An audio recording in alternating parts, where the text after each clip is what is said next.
waxa intaas wax laga argagaxaha oo runtii geeri ka xanuun badan raxiim maanta waxaan rabaa inaan halkan anoo jooga degmada Moqokori ee gobolka Hiiraan ah mas'uul ka mid ah dowladda Soomaaliya ka mid ah dagaalkana qayb ka ah lagula jiro nimanka khawaarijta ah ee mujrimiinta ah waxa shalay degmada Moqokori soo gaaray gudoomiyaha hay'adda Sodma Maxamed Macalin soo gaaray waxa uu keenay daawo loogu talagalay in emergency-ga lagu daaweeyo dadka xabaddu ku socoto dhaawacmay daawadii haddii kartoomankii la furay oo galabta la isugu yimid waxa ka soo baxay natiijadaan rabaa in ummadda Soomaaliyeed aan u bandhigo oo meel alle meeshii joogaan ay ogaadaan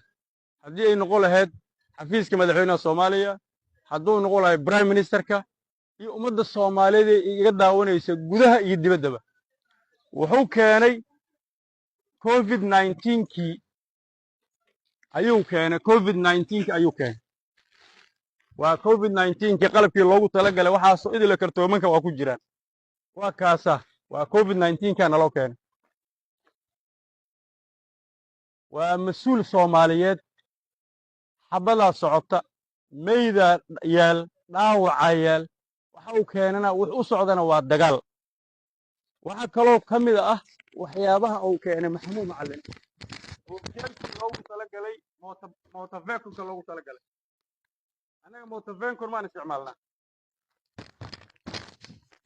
mootafeenkunka baashii loogu talagalay ayuu keenay waad arkaysaa kartoomankaasay ku jiraan haddii aan been ka sheegay waxa ka koreeya COVID-19 qalabka loogu talagalay iyo sidoo kale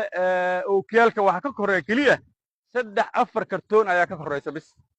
xitaa mid shanaad hadday dhacdo anaa maxkamad lagu soo taaga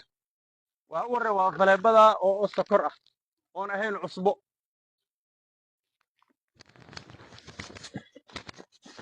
faleebada ayaa loogu talagalay cusbo oo ah sokor oo cusbo ahayn